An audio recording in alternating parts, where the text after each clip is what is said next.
Hello, welcome to my YouTube channel. मैं आज आप लोग को बताता हूँ ऑनलाइन से आप लोग कैसे पेपर डाउनलोड कर सकते हैं। ठीक है, सबसे पहले आप गूगल क्रोम में जाएंगे। गूगल क्रोम में जाने के बाद में जो है आप सर्च करेंगे। ठीक है, महाअभिलेख बिहार भूमि। ठीक है, उसके बाद आपको आएगा राजस्व महाअभिलेख, उसको ओपन करेंगे।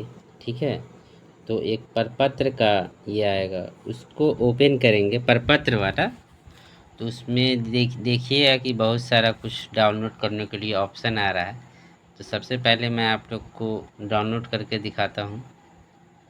देखिए, राष्ट्र महाअभियान के लिए जो ये है, ठीक है, इसका पंपलेट जो छपा हुआ था, ठीक है, इसका डिटेल, इसका मेन क्या क्या काम है, ठीक है, मेन अभियान जो चलाया गया है ये, इसमें क्या क्या करना है, ये सारा डिटेल इसमें दिया हुआ है। ठीक है, वो मैं जब बताऊंगा।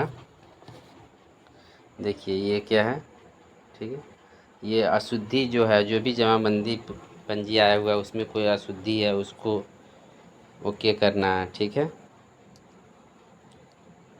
ऑनलाइन जमाबंदी जो आपको घर पे हर कोई को बांटा गया है ये। ठीक है, इसमें उत्तराधिकार बंटवारा कैसे होगा ये भी बताया गया है। बंटवारा नामांतरण कैसे होना है, जैसे इसमें उत्तराधिकार बंटवारा हर चीज़ अलग अलग नहीं करके एक साथ आना है तो किस तरह से नाम चेंज हो जाएगा। ठीक है, लेकिन ये नहीं है कि जमाबंदी पंजी जो आया है उसमें आप नेम अपना डाल देंगे। ठीक है, उसमें नहीं डालना है, उसके लिए एक पेपर डाउनलोड करना होगा। ठीक है, यहीं से इसी पोर्टल से आपको मैं बताऊंगा बाद में। ठीक है, ये जैसे ओपन किया हो ना, क्या क्या है इसमें देख लीजिए। ठीक है, शिविर का आयोजन होता है, 2 दिन होगा, नियमानुसार है। ठीक है, वीक में, तो उसमें डिटेल फॉर्म भरने के लिए आपको मौका दिया जाएगा। फॉर्म भर के पूरा ज़मीन का प्रूफ के साथ वो पेपर देना है। घर घर वितरण किया गया है, ये नियम में कहा गया है, लेकिन गांव में आकर के 1 2 जगह 3 जगह हर मोहल्ला में जाकर बैठ करके लोगों को ये पेपर बांटे हैं। ठीक है, घर घर जाने का मतलब ये नहीं है कि हर घर घर घूम करके जमा किए हैं, मुश्किल हो जाता। तो एक किसी दरवाजे पे बैठ गए और वहीं पे लोग जान गए कि हाँ पेपर आया हुआ है, पेपर रिसीव करना है, तो घर से लोग चले गए हैं। ठीक है, पेपर रिसीव करने के लिए मेन बात यही है। ठीक है, इसमें आपको क्या क्या करना है, जैसे जमाबंदी पंजी आया हुआ है, मान लिया आपके पास 5 प्लॉट है। ठीक है, उसमें 2 का दिया हुआ है, 3 का नहीं दिया हुआ है, तो 3 प्लॉट को उसमें फिल करना है। आपके पास कितनी ज़मीन है उसके लिए प्रूफ भी चाहिए। अगर कुछ प्रूफ नहीं है तो एटलीस्ट आपको खतियान जमा करना है। ठीक है, और बेहतर ये होगा कि उसका प्रूफ और भी कुछ हो, जैसे बंटवारा हुआ हो आप लोगों में, कि आपके फादर में या आपके दादा में जिनके जमाबंदी पे नाम है, उस पेपर को का होना ज़्यादा बेहतर है। अगर ज़बानी बंटवारा हो गया हुआ या ब्लॉक से ऐसे ही बंटवारा हो गया, उसका पेपर आपको नहीं मिला हुआ है, तो थोड़ा सा दिक्कत हो सकता है। लेकिन खतियानी ज़मीन में खतियान भी माने रखता है। ठीक है, ऐसा नहीं है कि खतियान माने नहीं रखता है। तो ये सब देखिएगा।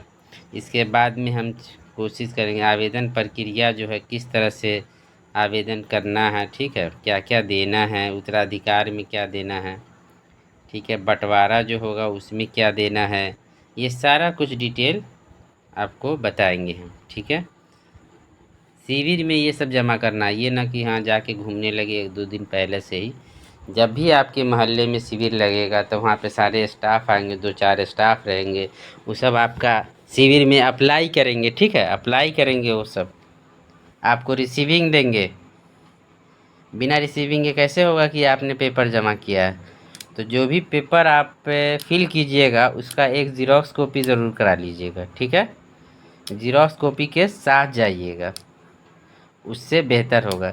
जैसे मान लिया आपको उत्तराधिकार का देखना है, नामांतरण कैसे होगा, तो इसको उसी पोर्टल से डाउनलोड करना होगा। ठीक है, या शपथ पत्र जो है, ठीक है, देना है। तो ये आपका शपथ पत्र जो आप देख रहे हैं, ये शपथ पत्र है, इसमें आपको हो सकता है जो आए रहे होंगे स्टाफ वगैरह बांटने के लिए तो दिए होंगे। अगर वो नहीं दिए हैं तो महाअभियान पोर्टल पे जाएंगे, गूगल पे सर्च करेंगे, वहाँ से ये पेपर डाउनलोड करके प्रिंट कर लेंगे। ठीक है, ये वाला जो पेपर है इसको प्रिंट कर लेंगे। इसमें कुछ खास नहीं लिखा रहता है, नाम लिखना रहता है, मोबाइल नंबर रहता है। ठीक है, किस मौजे में ज़मीन है ये सब है, किस ज़िले में है, किस थाना में है, और ज़मीन का थाना लिखा जाता है। ठीक है, थाना नंबर जैसे 132, 135, 138, 200 समथिंग। ठीक है, ये इस तरह का थाना नंबर होता है। ये देखिए आप देख रहे हैं ना, ये गूगल क्रोम पे आप ये सब देखिए, ये सब कौन सा है, उत्तराधिकारी नामांतरण, मतलब सिर्फ नाम आपका बदल जाएगा। तो उसमें क्या करना होगा नाम बदलने के लिए, आप जैसे मान लिया 3 भाई है, ठीक है, आपके फादर के नाम पे जमाबंदी है, आपके फादर रहे नहीं तो आप लोग का अभी बंटवारा हुआ नहीं है, तो एक साथ आप रखना चाहते हैं, तो इसमें सिर्फ एक वंशावली बनवाना है। उसमें जो भी फादर के जमाबंदी में ज़मीन थी वो आपकी जमाबंदी में आ जाएगी, आप तीनों भाई के नाम पे एक साथ इससे आ जाएगा। ठीक है, उससे कोई ज़्यादा दिक्कत नहीं होने जा रहा है। ठीक है, टोटल फॉर्म मतलब यहाँ से आप फिलअप कर सकते हैं। ये देखिए, ये क्या है, आप पंचनामा बंटवारा कर लीजिएगा। अगर भाई है, 3 भाई हैं, अलग अलग आप रखना चाहते हैं ज़मीन, तो इसमें एटलीस्ट पंचनामा बंटवारा मतलब सेल्फ समझौता से, जैसे अब 3 भाई हैं अपने अपने समझौता से बना लिए, तो एक पेपर उसका बनाएंगे। ठीक है, किस ज़मीन में किसको मिला हुआ है,